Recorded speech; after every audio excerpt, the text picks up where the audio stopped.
we were Mormon, what would be our podcast name? Wife number 5. I don't know. Ooh, wife talk. Wife talk. Sister wife Instead talk. of like wife swap. Okay. Ooh, I like that. Welcome back to our podcast. I'm one of your hosts, Ella. And I'm your other host, Avis. And here's the gag.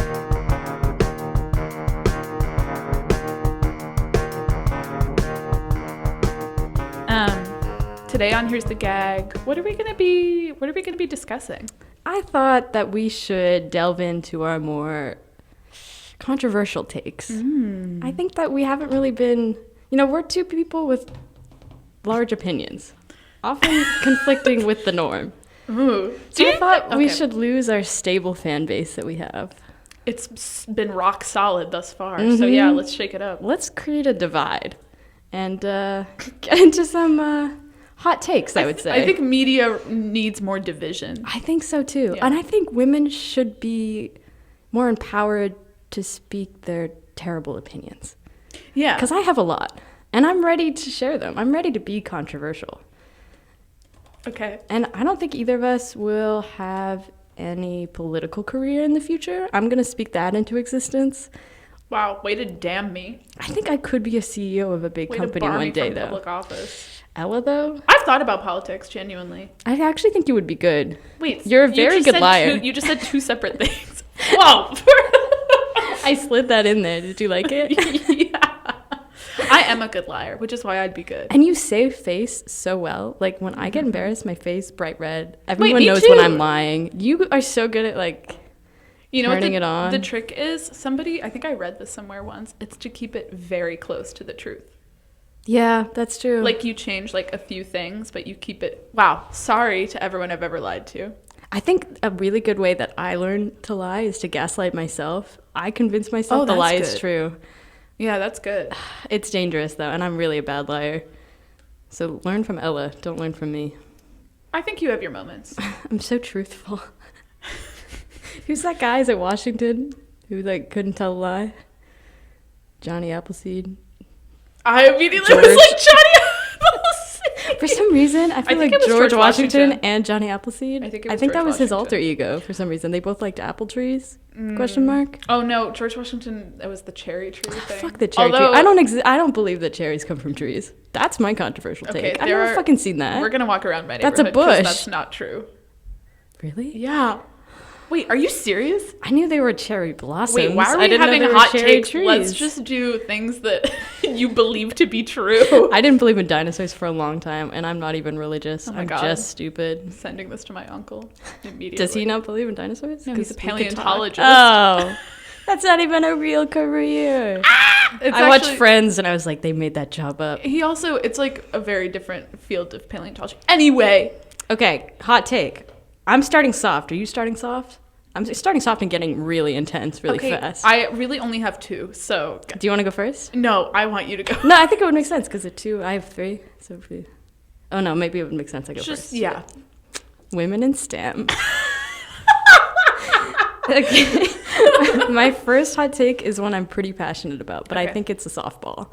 I think that regifting should always be allowed. People that shame people for regifting, I'm like, it's sustainable, I hate when people give bad gifts. Yeah. I shame people because I think gift giving is such a big part of my love language. I like gifts. Okay, I like receiving. Noted. And I like to give. And there's some people in my life that are not good at giving gifts. I think you're good at giving gifts. Yeah, I gave you a muffin last week. You give small gifts, which is so nice. And you haven't even we haven't even been through my birthday together. So how would I even know that? The way that you said that was so funny. For some reason, it sounds like I'm calling you out on something you didn't do. We haven't both been through the holidays, Christmas time, Kwanzaa. We haven't experienced that together. Yeah, that's true. That's true. And I'm excited for... I can't wait for us to go through Christmas together. And Christmas Eve, the biggest day of the year. Okay. Yeah, so there's people in my life that I feel they're good. Their love language is acts of service instead of gift giving. I think that might be mine. I think you're both, though. I think you're good at both. And I like that. No, what I like from other people. Oh, yeah.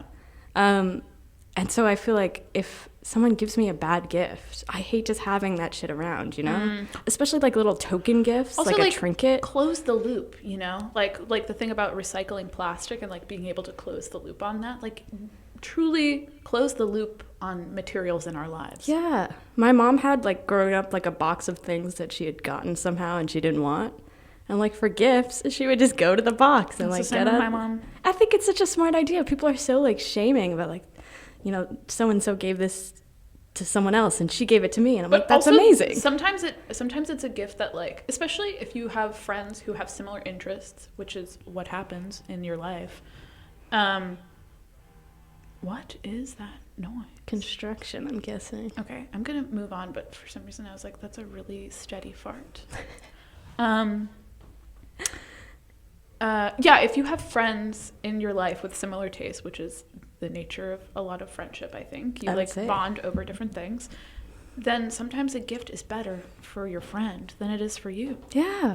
Especially like a book. Like, I feel like sometimes I get books that I'm like, this is not my kind of book. Yeah, and you got to remove the judgment from that. Mm-hmm. Yeah. And you're like, I'll give this to my friend because it's unopened. No one knows it's a regift. I totally agree. So I think regifting is the way of the future. People should stop like putting such an emphasis on newness. Yeah.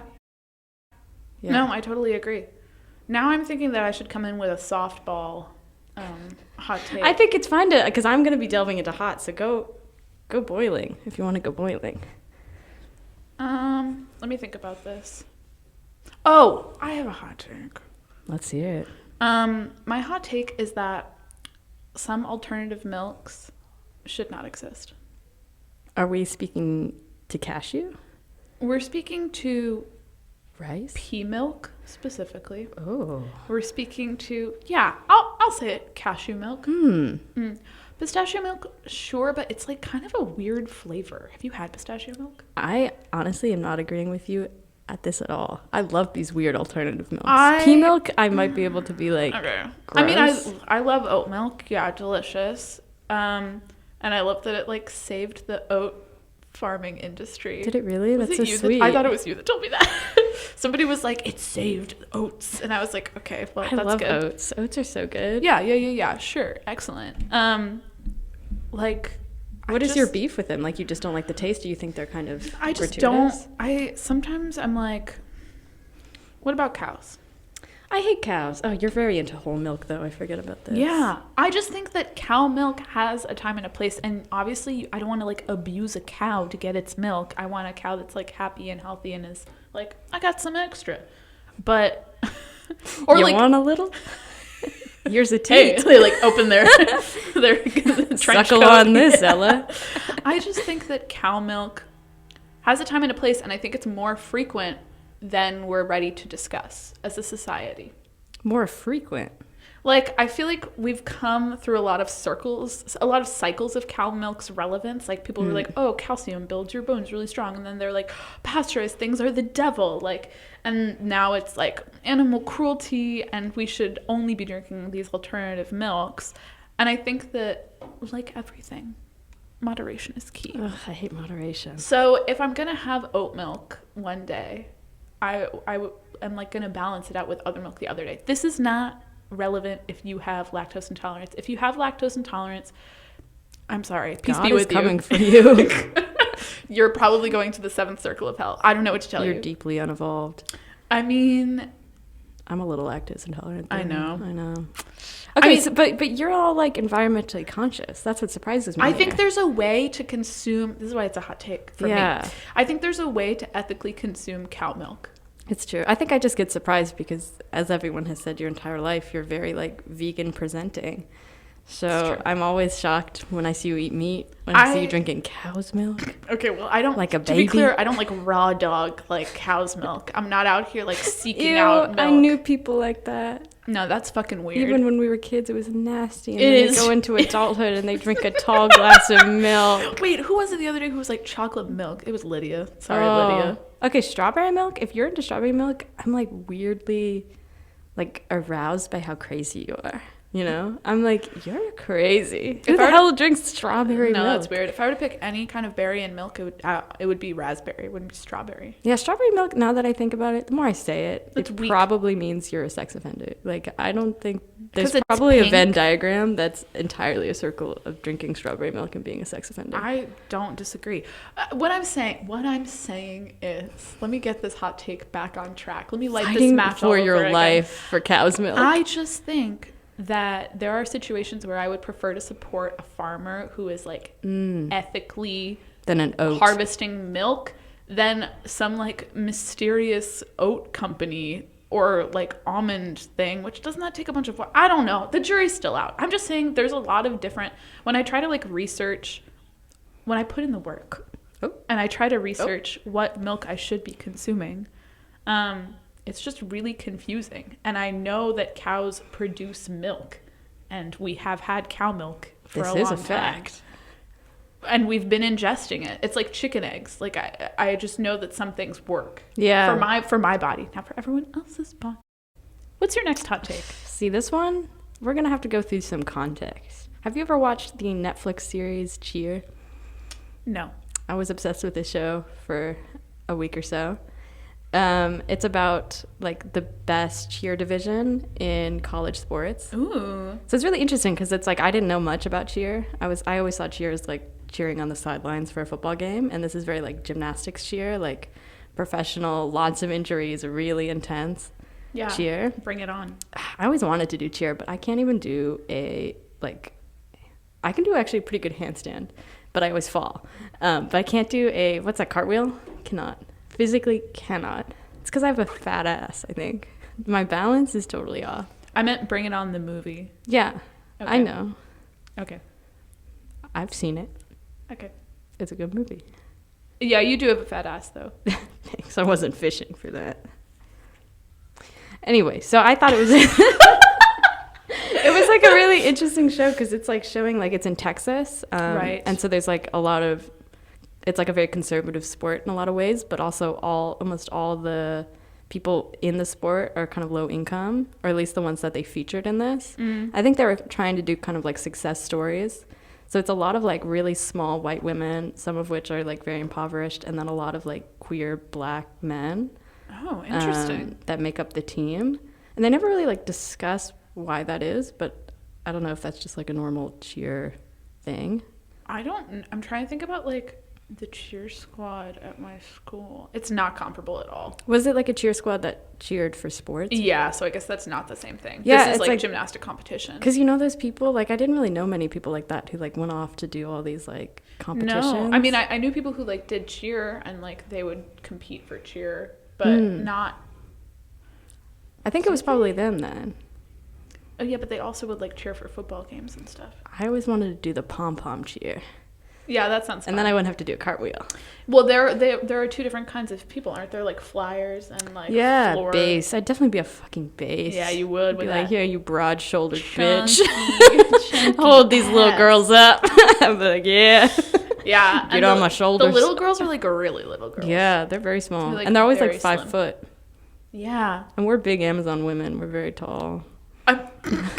We're like 5'3". I'm 5'5". No one believes it, but I'm it 5'4". is true. I'm 5'4". It's said to be true. Okay. By your doctor, allegedly. I will get a report of this. Doctor's a quack. Yeah, doctors are fake. That's my hot take. Okay, so there was a big scandal. I don't know if you heard about this. About... You're laughing. You're laughing. This was a scandal. People talked about this. I'm not like a crazy person. No. I just like keeping like, I don't know if you heard about this. You hadn't heard of the show. Like my finger on the pulse of the show that I haven't seen. Go ahead.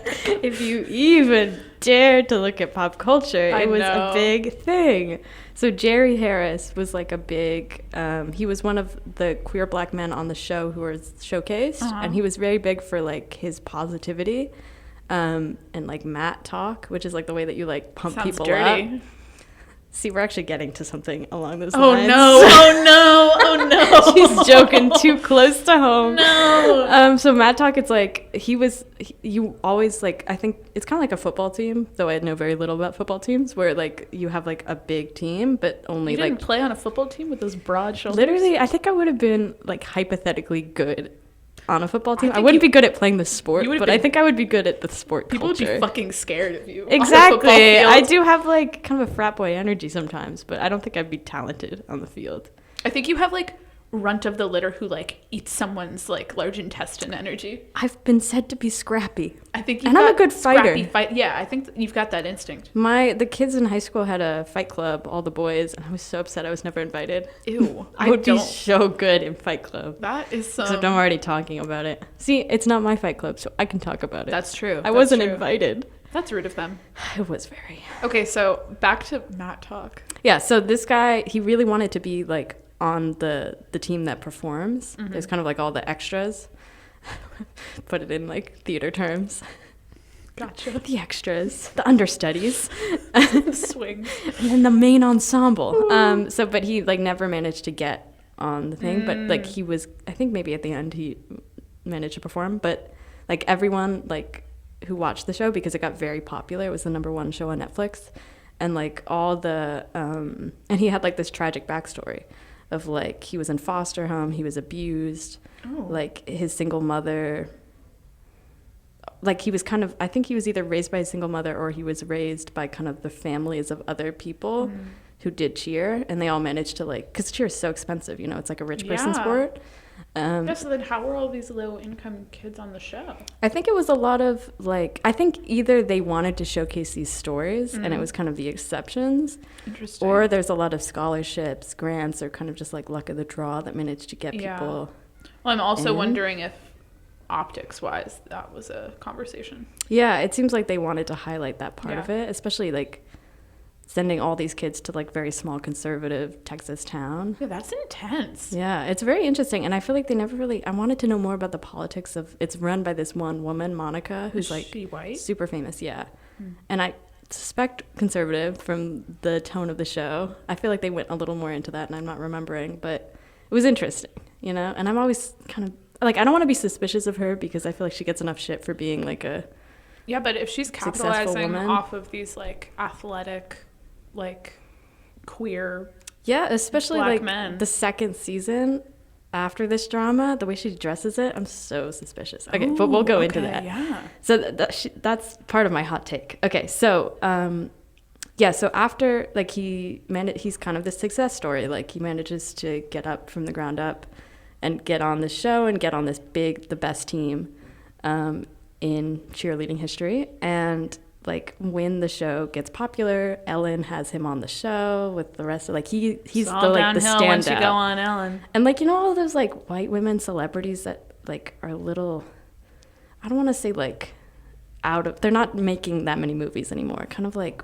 what's that really white woman who's known for being really nice? Reese Witherspoon? Kind of. I think she probably talked about him, but the one from the Jennifer Garner? Yes. I think she was, because she's always commenting on things. She seems really sweet, but like, she was always like, oh, Jerry's like, I hope to God no one said spirit animal, but you know, they probably did.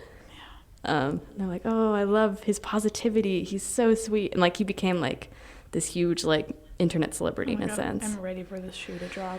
Yeah. So then these allegations come out from these two little white twins. Twins? Yeah, the weird thing is they're Okay. twins,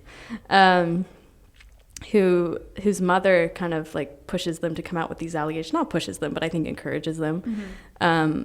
So they had been and they're like 13. Let me look up the ages. Oh boy. Victims. And they had known each other for 13, and Jerry was 19 when this happened. They'd gone to the same kind of competition, so they'd all been in the cheer world.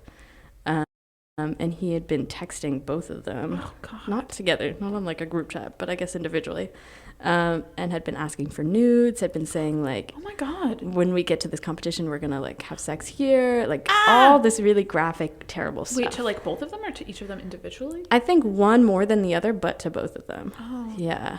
Which is also like so bold to like go after. So like, bold. I don't know. There's a lot about twins that make me a little confused, but there's that's a lot shocking. going on there. There's a lot going on. Right? There. I'm like, do you talk about it and then you're like both too scared? I don't know. And it's so hard for them because this is a huge popular celebrity, especially because they're in the cheerleading world. Everyone looks up to this person. I also feel like, you know, being 13 and maybe not out yet, you're like, I don't want to like out myself and also out an abuser and open myself up to all that. Yeah. Apparently they like lost a lot of their friends, like they got a lot of abuse. And then like that all came crashing down. Like Jerry's like this big celebrity, and then everyone goes like, you know, Jennifer Garner's like radio silent after this happened. It's tough, Jen. So this is my hot take.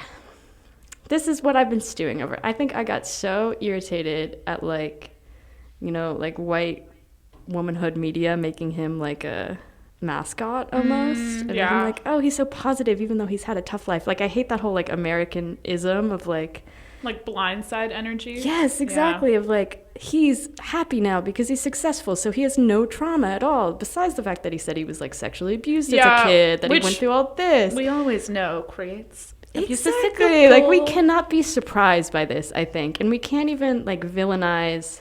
Like I think you can villainize him to some degree, but I think you can just see this as like, this is the result of a cycle we created as Americans, like our poverty cycle, our foster home problem, and also our like false positivity, I guess, that that's so true. And I feel like now especially there is this energy on, I'm thinking about specifically Jennifer Garner since you brought her up, but there is this energy with some like, you're right, like actresses who like aged out of Hollywood essentially, which is another conversation entirely, but like actresses or celebrities for whatever reason who have like aged out, who contribute to this like good uplifting always stuff. On like Humans of New York being it's like everyone so losing their wonderful. mind for Lizzo, which I love Lizzo. I lose my mind to Lizzo. Yeah, who doesn't? But there is that level of like Lizzo probably, if Lizzo was like having a bad day or something and just like screamed on live, I'm pretty sure everybody, like all those white women would be like, what? Right, when she had like kind of like a public suicide attempt, and then everyone was like, wait, what? Yeah, Lizzo was like, there was a period maybe a year ago that she kind of tweeted about how she was like really wanted to hurt herself. Oh my God. And then everyone was like, I did not know that. Literally, like no one, like I think some people stepped up. I think some of her celebrity friends like stepped in, but it did seem like everyone kind of blamed her for that. Whoa, that's okay. So that's what I'm talking about. It's like a tokenism of sorts. Yeah, and like you only want her because she's positive, but when she's hating herself, everyone's like, "Whoa, I didn't want to see that." Yeah, and it's like, of course, people are like not perfect, right? And I don't feel like anyone took enough responsibility for this, because I think this is on Monica as a coach. I think this is definitely that's like a culture that you're setting up. Literally. And I think they didn't address it well enough in the show. I think they did an okay job. They didn't try to ignore it, and did he get kicked off the show? Because I think he was arrested. I don't know if he's still in jail, but he's probably on probation. Yeah. Yeah, it just seems so classic that, like, I don't know. I think it has to do, I have a lot of qualms with like American culture of, you know, raising yourself up and then neglecting any sort of like mental health once you get to the top. Yeah. And like no one seeing him as human, only seeing him as his success story of breaking free of his trauma, as if you could having like going on Ellen is gonna wipe away it's pretty all of this. Diminishing too, for someone to like reduce your humanity to like, I don't know, like quips. Yeah. To just be like, oh, that positive fat black guy on the show is always like lifting other people up while he doesn't succeed himself. Really? Yeah. And it's like, I don't. That's interesting. And it seems so like conservative in its own sense of like a small Texan town of like, yeah, we were all raped as children. And now we just say positive things. And it goes away. And turn that around. Really hard. Turn that beat around. Exactly. That's kooky crazy. It's a wild show. It is very interesting. I can believe it's still going. But it only had a second season. I don't think it's going to go for a third. The second season was a bit of a wash. Yeah. They didn't really know what to do after that. Well, I mean, it's kind of like any of these like entertainment infrastructures that we've created, and then we're like, how are problems from society creeping into this like pristine environment that we've created? We just wanted to cheer really hard. Yeah, we just wanted to cheer, and we thought that would like the ultimate American sport is cheer. I mean, props to that. That shit is hard, but. And in the second season, they start instead focusing on another like queer black man that they were focusing on before, but now Jerry's gone, so they're like all emphasis on him. That's suspect. And it's even worse because his name is Ladarius, and he also went through a very traumatic experience growing up, also with sexual abuse. And he's very like trauma porny. Yeah, sorry, we're really no. I mean, like it's trauma porny for them to like capitalize on this. But yeah, they love these rise up stories. And like he's very angry at Jerry, obviously, because he went through something similar, and I think they talked about it. They were friends, and it's like horrible and shocking for him. And so I don't think it was ever like diagnosed, and I don't want to diagnose, but it seemed kind of like he's having like manic episodes a little bit like throughout this, or maybe like borderline of like his both love and hatred for his coach is like played out through the series of like he quits and he doesn't want to do it anymore, and he hates her and he slanders her online. And the thing about the slandering is like I wish that they would talk about it, because they're like I think he called her like a racist, called her like all this, and they don't discuss it. They never say why. I'm like, is there truth to this? Can we talk about it? Like, did she say something? Did she do something? And they're always like, he said all these things, and I'm like, but what about the things he said? Yeah, that's a little crazy. Yeah, and then they like make him out to be insane, but I'm like, if we knew about these allegations, maybe we wouldn't think this. And she's all like, I did everything for him. I invited him over for Thanksgiving with my conservative family, and he doesn't like me anymore. It's reminded me of like Abby Lee Miller, and how much she used to like torture those girls on that show. Oh, what I could say about that show. I love that show. You do? Speaking of trauma porn, I ate that shit literally. up.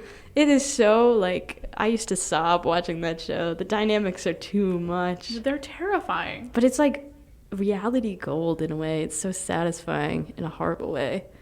Because you're like, these are real dynamics. It's a competition, which makes every episode interesting. Yeah. And then it's also entertaining. Yeah, so that was my hot take, is that I think everyone's at fault. Yeah, that's interesting. That's interesting. The conversation around like culpability in reality TV in particular, and also like in competition sport like that. Because I feel like reality TV has some of the most like broken people alive, and then we're shocked when they get famous and do terrible things. Yeah, like, and it's like, well, you've set up you've totally like created a world for them to fail. I mean, although failure is a complicated thing too, like. Is that failing, or are they succeeding at what you wanted them to do? Maybe that was the goal all along. I mean, I'm not saying that Pizzagate. I'm not I'm not saying that she created this so that he would, I don't know, do these things, but there is kind of like, I don't know, there's an interesting world of capital around all of it. Yeah. Capitalism. Naughty. Capitalism loves sexual abuse. It does. Which segues well into my hot take. Oh, go for it. It's about abuse. Oh, we really went hard for these. My next one is even worse. Oh, really? Yes. Jeez, okay. God, I'm gearing up. Sorry, my like knees are very mine tight. Is less like exploitation, though. It's just more murder. My next take is I also watched a thing. My thing was, have you seen the Victoria's Secret Angels and Demons? No, is on that Hulu? Like taking down Victoria's Secret industry? Yes. I gotta write that down. Okay, you're gonna love it. Oh my gosh. I can just tell. I felt very much like you when I was watching it. Victoria's Secret is such like a weird world. Oh, dude, it's like a horse show. I didn't know the half of it. Damn, I'm so interested. And they also, I can tell they didn't go all the way in. But basically, I'm in love with Bella Hadid. So are you really? Oh, deeply. I want to raise horses together. So specific. It's weird. I called Victoria's Secret a horse show, and then I'm like, I want to race horses with Bella Hadid. My horse. I love my horse. Ooh, would you rate what kind of horses? I don't know the types. But I do mini horses. Clydesdale and not those are Oh, I ponies. love Clydesdales. Clomp clomp. So cute. I feel like she would want a more sophisticated breed. I think she'd want racing horses. And I would do anything for her, so I would be resentful, but I would go along with it. Speaking of horses, go see Nope. So good. I talked to a guy at the film shoot yesterday who didn't like Nope. Wait, someone else. I talked to somebody else. Oh, Fernando didn't like it. I know. You know, I think it's a subtlety some people just don't understand. And also, we love horses. I also think we love the cast. So we were like not about getting super scared. True. I guess if you go in for like a traditional, but like I don't think Get Out was a traditional. Like, why would you expect that from Jordan Peele? I thought it was coming along his off lines. of Us. I didn't see Us. Okay, Us was maybe very, I didn't see it because it's too scary. It was kind of classically horror in the way that it's like a little bit bloody, very suspenseful. You should see Us. Maybe I will. Did you get scared? I did, but I feel like if I were to watch it again, I would be chill. We should watch it together, and then we'll watch Get Out. Because you've never seen that, and I've never seen Us. Did you see? Have you seen The Shining? I have. Okay, it's like maybe the same level of scary as The Shining. Okay, I want to get more into scary movies, so I'll watch it. I haven't seen that many. My one comparison is like the Stanley Kubrick. It's a good one. It is a good one. I forget what we were talking about. We're talking about your hot take. Oh, has nothing to do with horses. We really did a spin-off there. That was just a tangent. Just Victoria's Secret. Okay. Victoria's Secret was bought off of someone by this guy named Les Wexner, who is this Jewish guy from Ohio, and he made a shit ton of money. Yeah. And he bought a bunch of other companies on the come up. So he bought he created The Limited. Ooh. Which was throwback. He created The Limited, which was his version of his father's department store, because he was like, I want to sell women's sportswear, and his dad was like, you'll never make money, son. And then he was like, watch you'll never make it in this industry. Yeah. So, and his relationship with his parents is very weird. They don't go all the way into it in this, but anyway, he makes a bunch of money. He runs The Limited. He purchases Lane Bryant. He has Victoria's Secret. He has a Abercrombie and Fitch. And really? Yeah. And actually what I want to talk about is the Abercrombie and Fitch part of it, which wasn't discussed very much in the Victoria's Secret You think fat people shouldn't be allowed to wear Abercrombie and Fitch? That's not what I said. First of all, she didn't deny it. No one should be allowed to wear Abercrombie That's true. and Fitch. It's unfortunately making a comeback. Okay, well, that's what we need to discuss. Oh. I mean, okay. So they talk a lot in the documentary about his ties to Epstein. Really? They had a crazy relationship. And by crazy relationship, I mean homoerotic. Really? Yes. I always suspected. Absolutely. But Epstein has denied it in interviews, and Wexner married a woman, but it was clear to they were alluding basically the entire time that Wexner was closeted, which is probably that makes sense to me. Yeah. As somebody who has made so much money off of predicting what women would want and want to look like, and I think that is I think he had his finger on it for a really long time, and then he lost it obviously when the landscape started to change around retail, and Instagram became a thing, and body positivity became a thing, and Aerie and their campaign is kind of the antithesis of Victoria's Secret. They talk a lot about that. That's so interesting, given how sexless the Victoria's Secret show kind of is, trying to be all sexy, but it's honestly exactly no it has meat. the opposite effect. Well, yeah, and they talked about the direction of the show, of the Victoria's Secret fashion show, and there's one where the girls all dress up as children essentially. Are you serious? It was a toy themed one. Oh no, I think I saw that when the Cara Delevingne on roller skates. Is that the one? Yeah, it's with the lollipops. I never even thought of that. No, I didn't see it, and I didn't make the connection until they were this is what they were saying was sexy, and I was like, this makes sense because this man was in bed with Epstein. Yeah, and Epstein at one point owned the company. He like signed over his like all of his rights, his financial things, his like estates, etc., to Epstein at one point. And That's once wild. I think it was 2007 that Wexner was like, okay, I'm taking everything back, because Epstein went down for one of his like 5 billion assault things. Yeah, is it the that Florida like got one? swept under the rug. I think it was the Florida one, but Yeah. I honestly forget. So he buys back everything, but Epstein had ties to all of these men, essentially, Clinton and Prince Andrew, and like all we know all this, and Putin. Now, this could go to a crazy place, but I have a theory about Epstein and that whole network. Like, he's just one part, essentially, of this gigantic network. I'm getting very conspiratorial. No, I mean, it's like a real conspiracy, which is the hardest part. Yeah, exactly. Like, anything you read about Epstein, you're like, this goes so much deeper. Exactly. And he somehow, I forget his exact ties to Putin, but we know they're there. He was at one point considered to be like an agent for the Kremlin or something. Yeah, no. He, like, there were all these weird things that, like, what's his name? Acosta, the FBI guy, like or CIA. I don't know. He like couldn't confirm or deny Epstein's ties to Russia. It was very strange. It was very bizarre.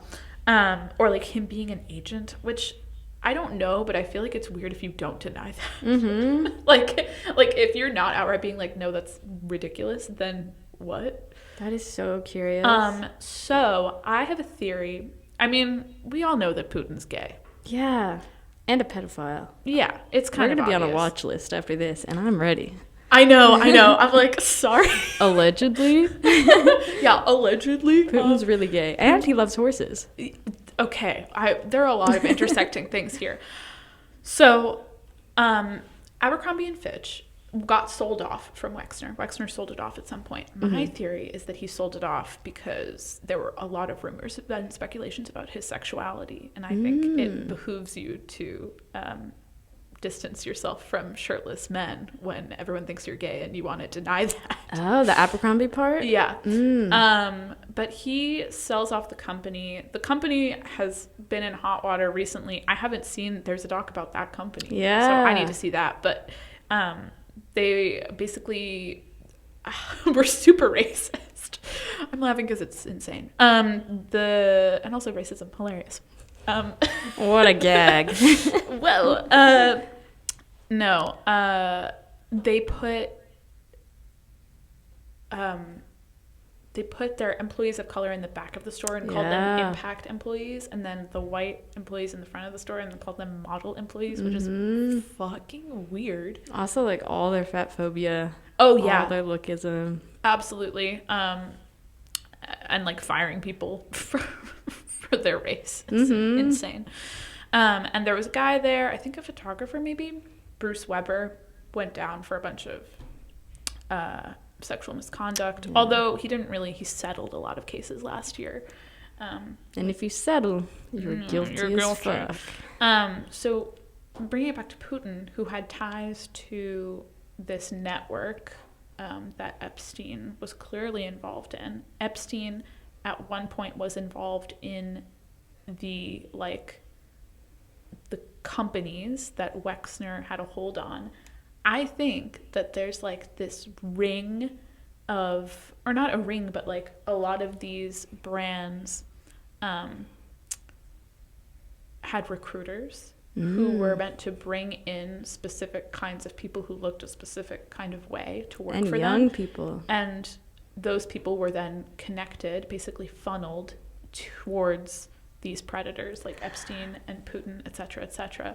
So my thing is that all of this that happened with Victoria's Secret, a lot of it was about Epstein would pretend that he worked for Victoria's Secret in order to get access to women. Yeah. I think the same thing happened with Abercrombie and Fitch and Putin. And probably a lot of other men that we don't know about. That's so smart, because you hear all these like foreign models who come to the US to be models, and they're just human trafficked. Yeah. Like, that's so like right in front of our faces, but unless you think about it. Exactly. Especially Abercrombie and Fitch is such like a child I feel like a lot of modeling, like you're surprised at how young people are. Yeah. But I feel like Abercrombie and Fitch is a younger base, so the models are very young. Yeah, exactly. And childlike. Exactly. And also the whole premise of Abercrombie and Fitch is like to have the men there. Mm-hmm. Like to have the employees be these like Adonis whatever kind of types. Good word. Thank you. I just found it really interesting that they didn't go, obviously this was about Victoria's Secret. This was about the grooming essentially of these women, of these female models or femme models. And then like the rebranding of Victoria's Secret now, because Les has since stepped down. He like has denied basically any association with any of this like shady shit. But that other CEO said all these transphobic things. Like, yeah. They should just burn Victoria's Secret to the ground. It has never had cute stuff. No. It's not for people. I don't even have like big boobs. And like. I do, and I have never bought a bra there. You can't, because they tell me I'm a double D in they there. Tell me. I'm like, what? They said that to me too. They're like, you're a double D. They tell everyone they're a D. I have a friend who's literally an A cup. And they're like, you're actually a double D. Like, what is going on in there? There's so much padding. It physically hurts to wear their bras. Yeah. Everything is so cheap and ugly. And the lace is just like. The lace is disgusting. Ugh. But I want to see that place burn. I would love that too. I mean, I feel really bad for the models who have now had to take up the helm of like rebranding the whole thing, because I think it's so sus and disgusting. But I think a similar thing, I hope Abercrombie and Fitch just like goes down entirely, because I think it's a similarly like terrible brand with awful ethics and like production morals. Yeah. And it's so unnecessary. It adds nothing to like the fashion industry. And malls are dying. Like, why? The modeling industry, I think, should be taken down as a whole. It adds really nothing. Like, I don't think there's anything creatively productive that comes from modeling. I agree, but I do want to start hand modeling, because True. I think it's I plucked my toes for you, so we can start doing some foot modeling on the side. Shout out to our audience of only our parents. If anyone's interested in seeing our feet. You know, I think my feet, though veiny, though they look older than I am, kind of sexy, low-key. Yeah, we got those high arches, baby. Yeah. Do people like that? I don't even know. I don't know. What is popular in the foot industry? I don't know. All I'm saying is your mall favorites, they're coming a tumbling down, baby. Yeah. Claire's is next. I'm scared for Gap. I love my Gap. No. Have you heard about the Gap Kids trafficking industry? No, I'm joking. That's not true. Oh my god! Can you imagine? I'm just excited to see. Like, I know that the takedowns are kind of slow, but like I cannot wait to see political leaders get thrown into the mix. Of like the pedophile. Yeah. I just wish that it would actually much. Expose people. Like, I feel like these things come out, people just brush them under the rug. Yeah, there are a lot of bunch of politicians that have had that, and they're like, yeah, they're like, well, it's whatever. You didn't know that they were 13. Yeah, it's crazy how you're so right. How it's like out in the open, and we all know it. But then you think about it, and you're like, wait. Literally, we can joke about Prince Andrew all we want, but he's still chilling. Yeah. Off the crown money or whatever. One day I aspire, like, I'm not going to be able to enter the royal family after this podcast. I thought you were going to say the kingdom of heaven. And I was like, that's true. not there either. But I would like to have an expose of the royal family. Oh, I'd be down. Yeah. Though I guess maybe it has been a little played out. Yeah. Yeah. Okay, I'm ready. Okay. Wait, maybe I'm not. I don't know. This one is my hottest take. I remember expressing this to someone Scovilles? close in my life, and I felt like the Scoville level, 7. Is it out of 10? Don't think you know Scoville. Isn't that like the hot? Actually, I don't know how Scoville works. Hold on. I watched Hot Ones. Scale. Yeah. What does it go up to? It's a ghost pepper level. Oh Jesus! It goes really high. It goes really. It's like in the thousands. It really depends on how hot I want to take this. Yeah, if you could compare it to a pepper, are we talking like jalapeno, habanero? I think pepper? If I softball this, it would be anything spicy to me. That's an unfortunate thing. If you think that girl's really white, you should see me try to eat a hot food because it's aggressive. Yeah, I'm not great either. I just my cry. face bright red. I cry. My throat closes up. I cry. Your I throat try to closes push up. myself, but it's so embarrassing. Okay, so this is my hot take. It surrounds the death of Conrad Roy, questionably murder of Conrad Roy, which the TV show, the Hulu show, The Girl from Plainville, was based upon. Yes. And it's about the guilt or the innocence of Michelle Carter. There's a horny fly in this room, by the way. There is a horny fly. It's been attacking us. Continue. Okay, so if you did not know, Conrad Roy died from suicide when he was 18. Mm-hmm. He filled his truck with carbon monoxide.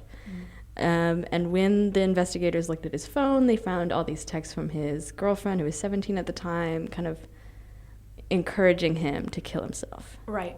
I remember this. My hot take. I went really deep down a rabbit hole when this case first came out, and I read, like, they had released the texts from that they text each other, and they're kids, and they live long distance, so they texted a lot. Yeah. I read a lot of their texts. How did they meet?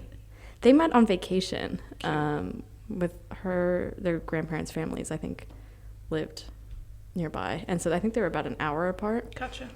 And it wasn't really like a relationship. Like, her parents didn't even know they were together when he died. Mm-hmm. Have you seen the show at all? I haven't seen the show, but I remember this case. It was really well done, I thought. Elle Fanning, I'm always like, oh, Elle Fanning in another thing. And then she proves me wrong. She's so good. Oh. Hulu is really coming through. Hulu has great shows. I just wish they had a better format. I know. And I wish there weren't ads. I know. It sucks. Anyway.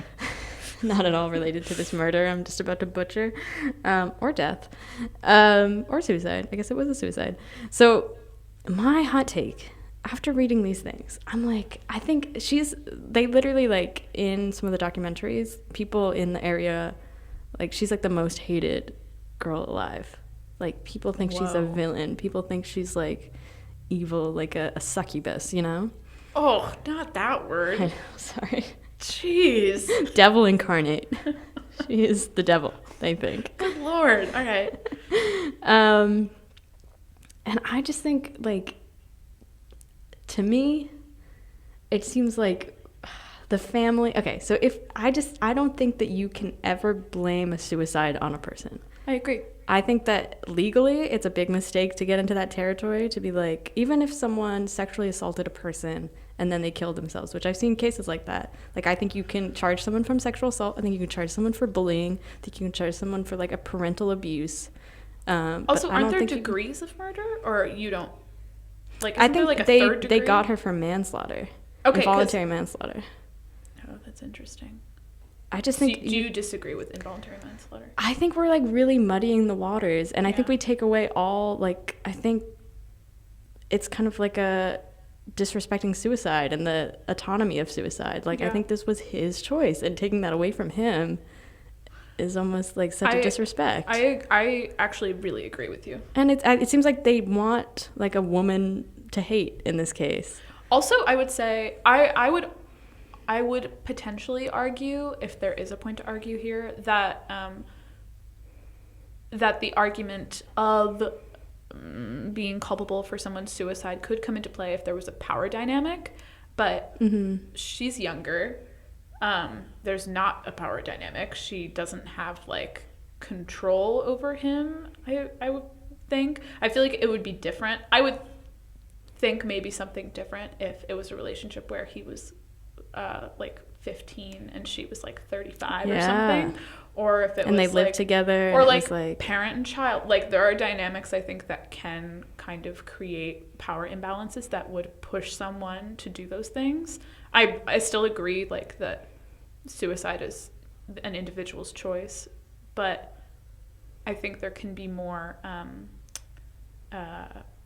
push depending on and like an imbalance in the relationship. Yeah, I definitely see that. And it's sometimes, like, people in very toxic relationships, you're almost like a hostage, and that's, like, your way out. Yeah, I can see. But I still wouldn't. Yeah, but I mean, still charging somebody for someone else's suicide is an interesting thing.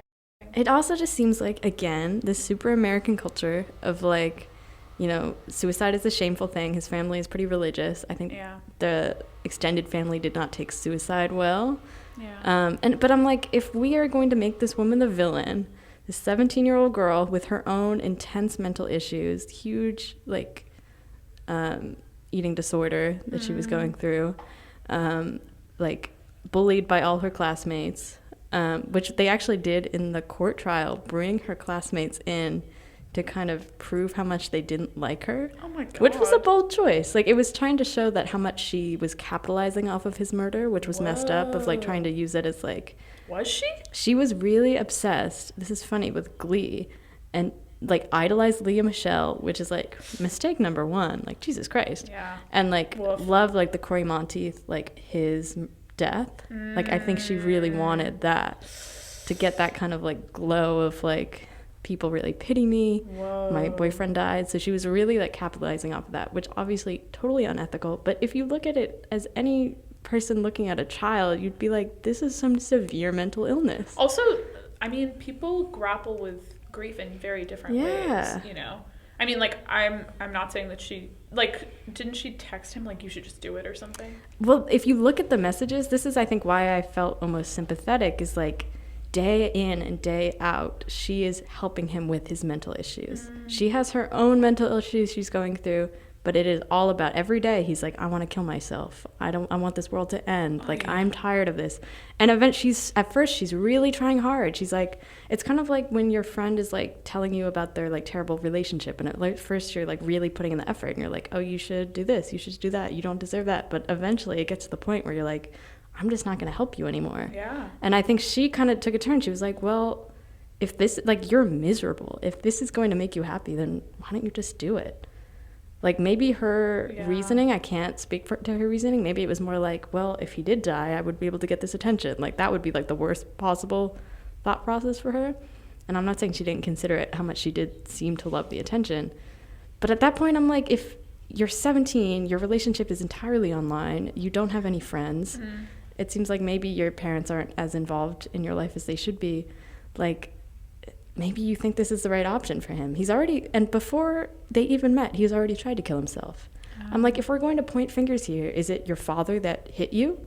Is it your parents' divorce? Should you be trialed for manslaughter, for custody case getting ugly? Should you be on trial for emotionally abusing your son? Like, it just seems almost hypocritical. And I don't want to, like, point fingers at grieving parents, but I'm like, at some point, making this girl the villain, well, you're like sitting so high and mighty, like, my son wouldn't have killed himself if it wasn't for her.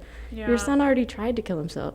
Your son like needed mental health help, which I think he did get to some degree, but he obviously needed more, and it's no one's fault. And again, like, who has the control in these situations? Like, it's the like adults.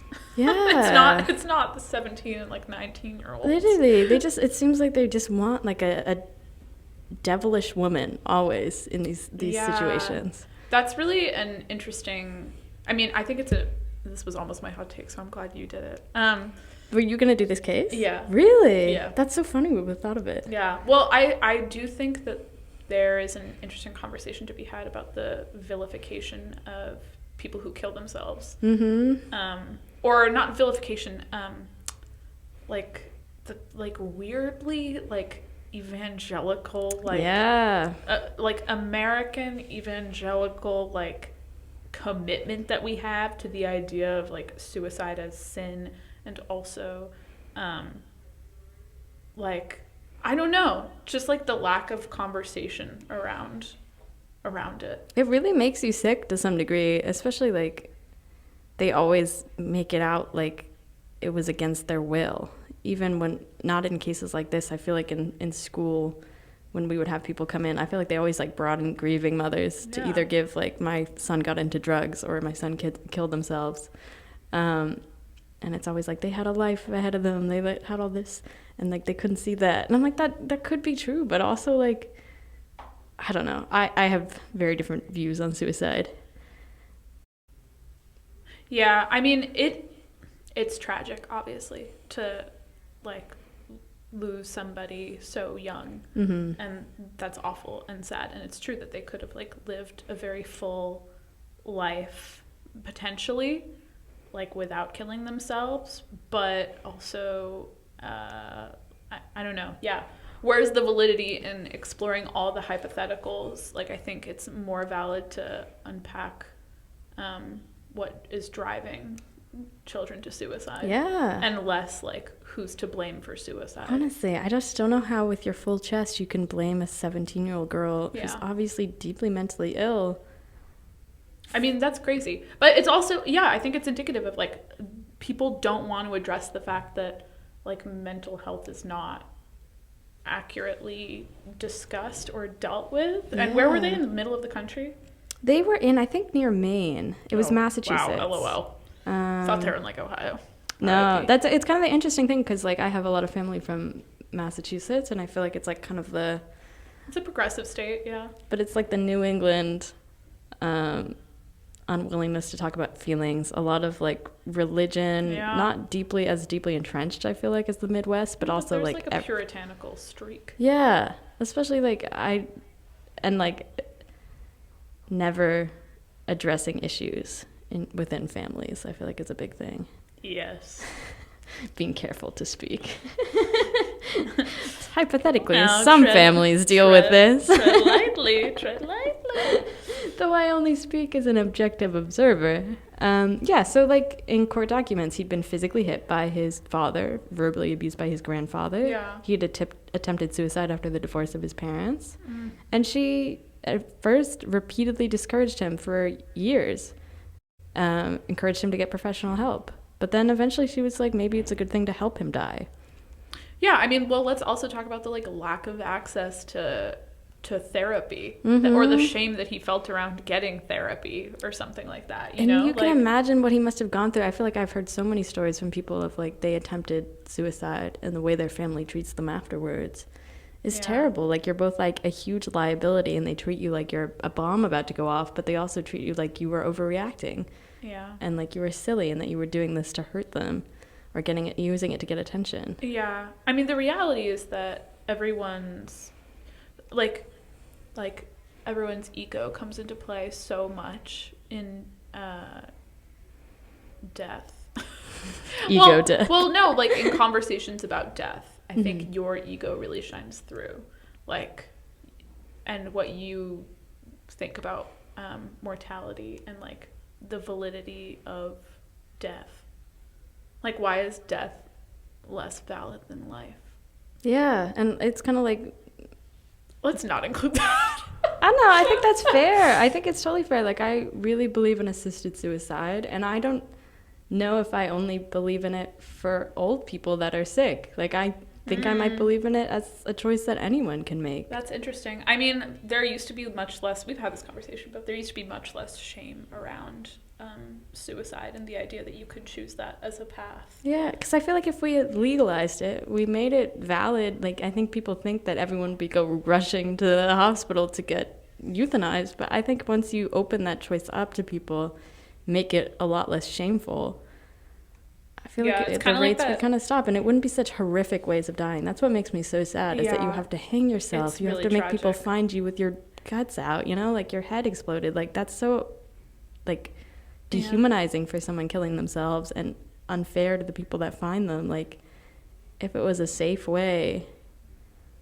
Yeah, it's kind of like them providing, like, sterilized heroin needles for people in Seattle or wherever they do that. And it's like, people think they're encouraging it. That's kind of a no-brainer. Like, don't you want people to be safer? Literally. And reading about how, like, most Gen Z people live with their parents, and that a normal, like, working 40 to 50 hours a week at minimum wage, you can't afford an apartment in any city. Like, that makes me you want to kill deeply yourself. Yeah, it makes me deeply depressed to think about having to work meaningless jobs hour after hour and not being able to enjoy even, like, the simplest of comfort. That's so true. That's what scares me, is, like, a future where I'm dependent on, like, having to suckle from the teat of capitalism and get nothing. Speaking of cow's milk. That's a dry, crusty teat. It's a dry, crusty teat. And I mean, he's 18 at this. I imagine, like, I think that's the point where you kind of have this existential realization. Scare. Or, like, you're picturing yourself in a bigger world and it's overwhelming. Yeah, you don't know. You have to choose college if you want to. You have to choose, like, where you want to live. You have to And like your scale is so small for the world. Like you only know your family, really. You only know your tiny town. You only know like you don't even know college. You don't even know people outside of that. Like yeah, I think another component of this conversation that's fascinating is that she's a young girl, and like why we gotta hate on young women. we do. That's what, when in the documentary, is that's really what kind of pushed me to this decision or this like opinion on this case, was how like vehemently all the people were slandering her. They would go to like the donut shop and be like, do you know Michelle Carter? And they're like, that stupid bitch, like, jeez, that awful woman, she's a word I don't even want to say. And I'm like, she's a kid who like, she goes into court and she's like 40 pounds underweight. Oh, you're God. Like, Jesus, like this is someone suffering with real huge issues. How did they portray it in the show? I think they did a really good job of showing like someone with real delusion. And of course, like it has to do with, you know, Elle Fanning's amazing acting, is that she can really... Shout out to you, Elle. If I shout someone out, I do a peace sign. I don't know why. Oh, they're watching us, Little Women. We're the Little Women, or they're the Little Women? Cute Little Women. They're old. Tender. Oh no, they're all staring. What was I saying? Now I'm getting nervous. Oh no. Oh no. Oh, she's taking a photo next to it, which is really a choice. What was my thought? Oh, just like you can see, like I don't feel like they really villainize her. I think they do a pretty fair job of showing like what, like that she thought she was in love with him. Yeah. And delusion, that this to her was like the best solution. I honestly didn't finish the series though. I think I got like halfway through. I think it just got a little too... It's dark. Yeah. And then, like, I can understand, like, I don't know how her family feels about that. Oh, that's his family feels about that. Yeah, the ethics of, like, creating this fictionalized version of real events. Because I've heard that a lot of, like true crime people get really upset. Not like true crime people, but people who've like, had... What's her name? Gucci, who was, like, so mad at Lady Gaga. Yeah. I mean, in that case, I'm like, if it was better done, I wouldn't give a shit. But it was a bad movie. It was a bad movie. So bad. Talk to Ridley. Deeply confusing, too. I watched that and I was like, what did I just watch? Really? I mean, I didn't watch it. I feel like I watched the trailer and I was like... You lucked out. This told me enough. What's funny, though, is like, I didn't realize that guy was Jared Leto. Until like weeks later. That's a testament to Jared Leto. That's really testament to the makeup artist. I don't want to give a testament ever to Jared Leto because I know he's a shitbag, but he's awful. Ugh. And he was mean to Winona Ryder, so that's where I step in. No, not Winona. That's when I gotta get involved. Apparently he was like a real creep on Girl Interrupted. He was a real creep when he was playing the Joker, and he wasn't even good at it. No. But he does have the power to transform. Like, I saw that and I was like, oh, it's cool. They got, like, a real Italian little fat guy in there. Weeks later, I'm like, that's Jared Leto? It's true that they got they found that guy off the street of Italy. Neighbors. You're just wandering Rome, and they're like, hey, you want to be in this? Running around Carroll Gardens. It was such a bad movie. Jesus Christ. That's rough. But Gucci's a terrible brand. They've never... It's ugly. It is hideous. Sorry. And it's so, like, hyper-masculine in a way that I hate. It's like gaudy in like an actually distasteful way to me. Literally. It's kind of sickening. I'm a Dior girl. Really? I like Chloe. Oh. But I love Dior too. I like Dior. I just like the pretty dresses. Mm-hmm. Pretty dresses. I like all the handwear, like metal on all their purses. Yeah. Wait, did you see the Dior show at the... The one that the Bard film guy filmed? No, the Dior show at the Brooklyn Museum. It was so good. I don't think I did. Damn, it was amazing. Damn. Maybe that was before our time. I have like strong opinions on luxury brands, though I mean, yeah. have nothing to base it on. It did feel a little like weird to be like just surrounded by pretty dresses. No, that's so awesome. Because I was like, well, and like a nice place to have it. I think I have opinions on luxury brands where I'm like, oh, that's tacky. Having owned nothing. Right. And like Versace is so like nouveau riche. Yeah. I've never been able to afford anything from Versace. Versace. Versace. Wow, well, that got real dark. Yeah, I think we really like delved into a wormhole, and I apologize if I offended his family, but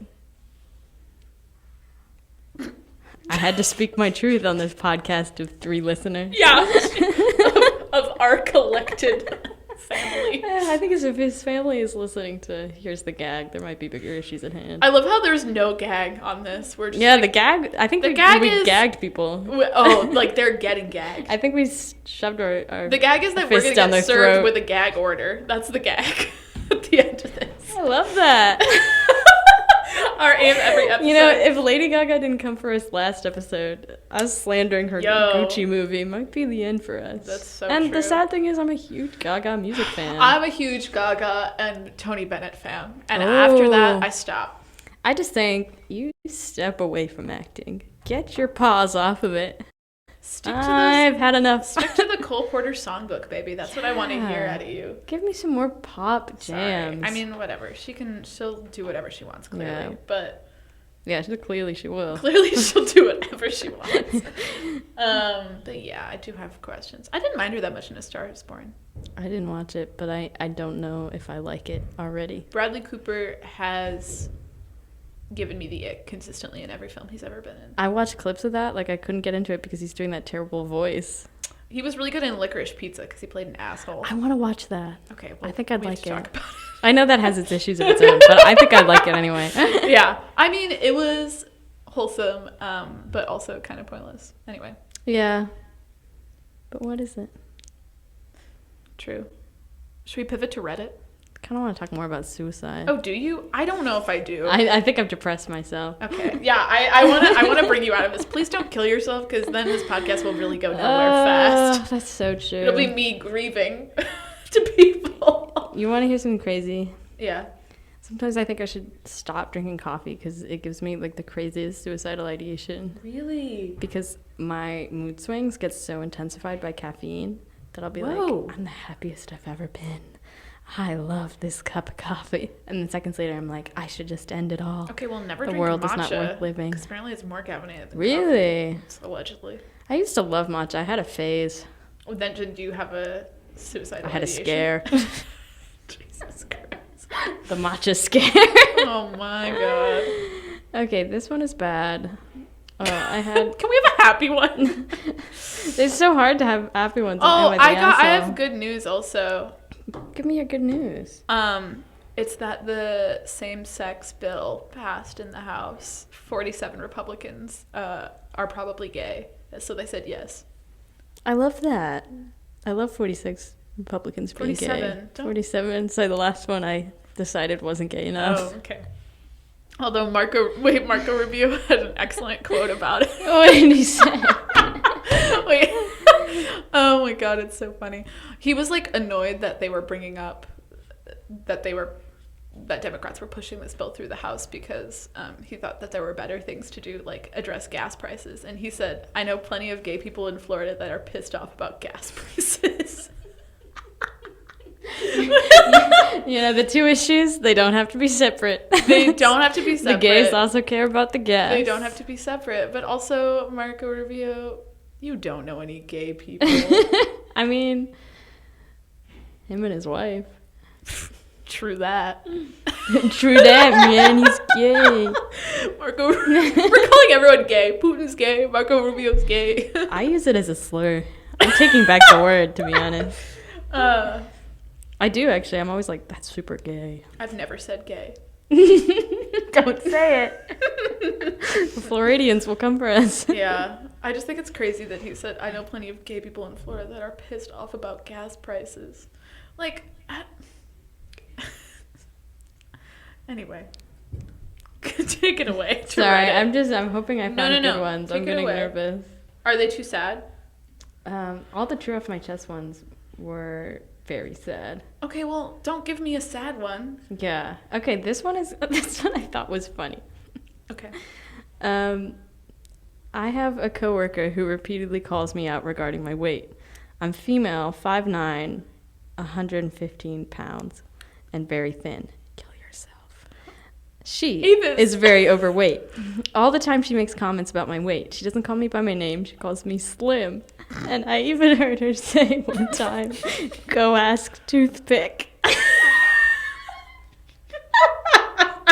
And she has said stuff like, "You need some meat on your bones, and you need to eat." I have only worked here for 8 days. I've asked her very nicely to stop. Yesterday, I asked her to stop calling me.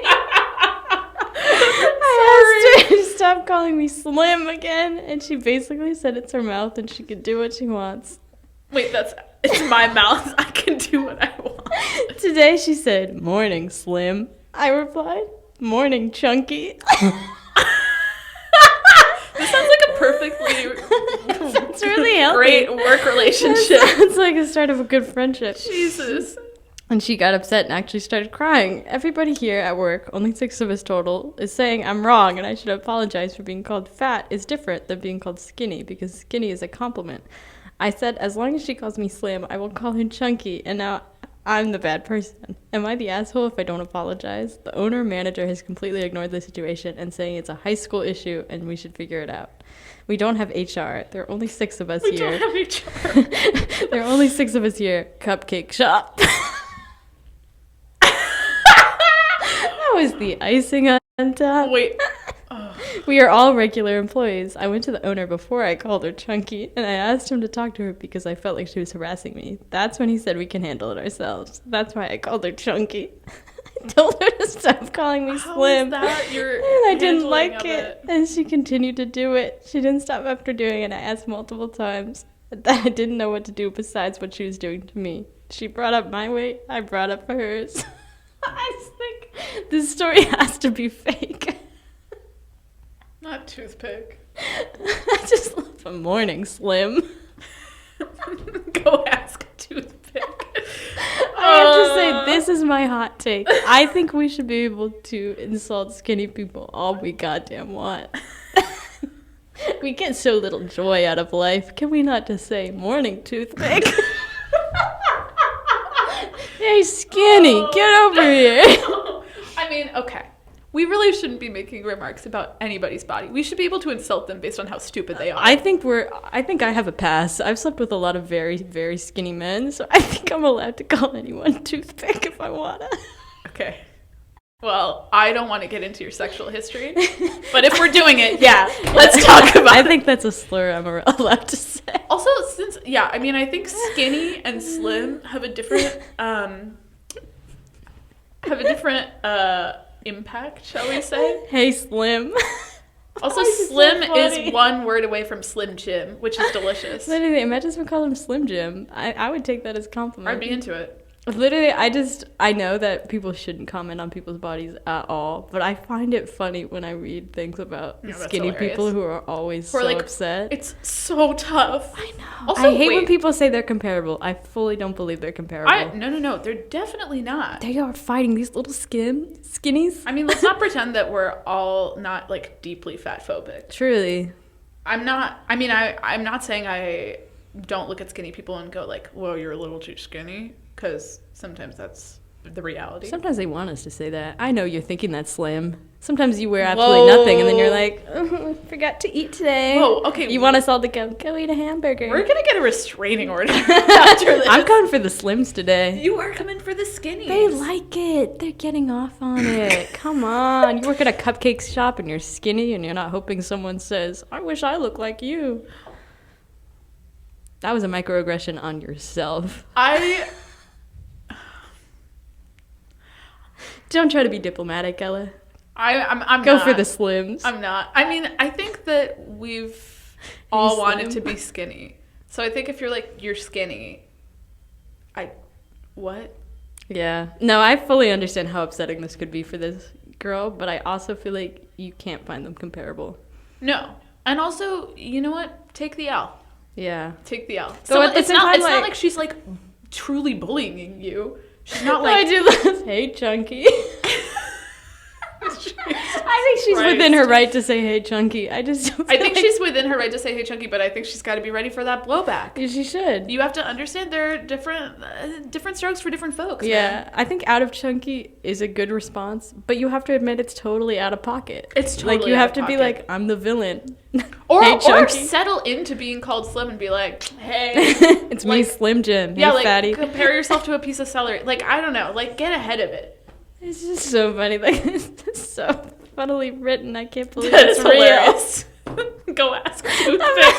Go ask Toothpick is a line. I'm like, so you hear someone call you Toothpick. Wait, but also I'm imagining a 5'9", I guess, man, TBD. 5'9", 115 pounds. You're asking for it. You're quite slim. You are a toothpick. I mean, that's an unavoidable, like, that's noticeable. Yeah, you're lucky she's not calling you Bones. Because I wouldn't be so kind. Rib cage. What's funny, I brought this up because I just knew that if someone was going around calling either of us slim, we'd be like, oh stop it. But I can't believe HR, they're calling me skinny again. I know, that stupid meme that's like, so you think I'm skinny? I would be so flattered. Ugh. But we're just bringing our own fat phobia and our own body issues onto Little Slim's experience. And Little Slim. Okay, now Slim should be able to be as skinny as she wants and call it. people chunky if she wants. Go off, chunky monkey. Can you start calling me chunky monkey? If that's what you want. I do. I want you to do it in public so people gasp. But only if you call me skinny. I'm gonna as a rebuke. Hey, Slim. Actually, I think I want Slim Jim. A Slim Jim. Yeah, chunky monkey. That was just so funny because it's such like a, like, and of course she's not technically in the wrong, but I just love skinny people that it is kind of feel the crazy. need to complain. Yeah. It is. That is a really interesting part of life, and the idea that I get so upset when anyone's like, "You're fat," than when anyone's like, "You're skinny." Yeah. I mean, it's true. And it's like you have to just look at like society as a whole. You don't exist in a vacuum when you're like... Right. Like, I do feel bad because it's obviously women that get the worst of it, you know? Like, I don't feel like... I guess the world can be tough on skinny men. Maybe more so than... Well, you know best. As someone who lived in proxy to many skinny men, I would say that... In proxy? What does that mean? In proxy means you're working... like in place of that other person. I think you mean in proximity. Wow. No, I'm written gonna kill arts myself. major. That's how I keep her around. I guess some people are offended by being called skinny. So, beep boop The bop. way to my heart, though. Yeah. Tell me I need to eat more. I will. Thanks. No, now I know you're lying, so it'll actually hurt my feelings. No, what? I do think you're skinny. Okay, now we're getting to a weird place. Now we've gone too far. Now we're getting to a weird place.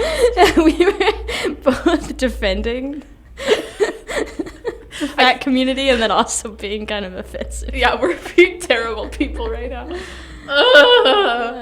Listen, we all have the bodies that we have. I wish that we could just chill in them. Yeah. Wish that I could just chill and not wake up and be like so sad. Literally. Especially in the summer. Especially in the summer. Although I will say this summer is the summer I've probably felt the best about my body. I think so too. Which I hope is just a result of aging. Yeah, I think it probably is. And then also maybe like having to be inside during COVID for so long. Yeah. Like, I'm ready. It's not that I care less. I care the same amount. Oh my God, that's my stomach. I wonder if I picked that up. I definitely care the same amount, but I feel like I look better. Maybe it's delusion. I think you look good. Maybe it's Maybelline. I think it's the shoulder tan. Well, that's all the time we have here on Here's the Gag. I hope that you are not deeply upset by our controversial opinions, Slim. If you are, it's all right. Toothpick. You'll get over it. Hey, Toothpick. From your favorite chunky monkeys on the pod. And we'll see you same time next week. We love you guys. Stay safe. Love you, Mom. Stay cool. Love you, Dad. Love you. For supporting my dreams. Thanks for supporting my dreams. This is where my college education went. Okay, bye. Fat shaming on the pod. Skinny shamers. We have to cap it earlier than that. Stop listening, Slim.